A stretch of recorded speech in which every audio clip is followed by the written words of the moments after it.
பக்தி தமிழ் 3 நேயர்களுக்கு வணக்கம். சுவாமி விவேகானந்தர் ஒரு தடவை வெளிநாட்டுக்கு போனார். அங்க போன பல சீடர்கள் இருந்தாங்க. எப்போதுமே நம்ம ஒரு இடத்துக்கு போகும் போல பல நல்லவர்கள் இருப்பாங்க, கெட்டவர்களும் இருப்பாங்க. அதாவது நம்ம நல்லது செய்யும் போல 4 பேர் கெட்டதும் செய்யறதுக்கு வருவாங்க. அதுல பல பேருக்கு சுவாமி விவேகானந்தர் இது மாதிரி ஒரு சம்பவம் அமைந்தது. சுவாமி விவேகானந்தர் வெளிநாட்டுக்கு போனோன்னே அவர் அப்படியே அந்த மாநாட்டில் பேசுறதுக்காக வெளியே வந்து கொண்டே இருக்கிறாரு. அப்ப வந்துட்டு இருக்கும் போல அவர் கண்ணுல ஒரு வார்த்தை எதிர்பட்டுச்சு. அந்த வார்த்தை அவர் படிச்சோன்னே ஒரு மாதிரி ஆயிட்டாரு. அவர் என்ன எழுதியிருந்தாங்கன்னா, அந்த வாசகம் God is nowhere, God is nowhere அப்படின்னு எழுதியிருந்துச்சு. இதை பார்த்தோன்னே அவருக்கு ஒரு மாதிரி ஆயிடுச்சு.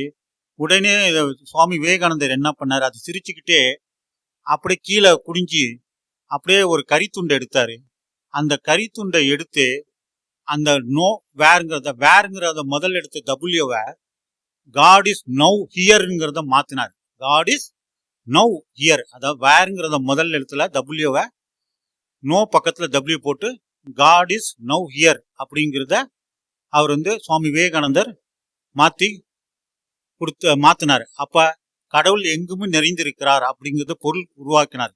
இதை கண்டோன்னா அவர் சுவாமி விவேகானந்தர் சீடர்கள் பல பேர் மகிழ்ச்சி இருந்தாங்க.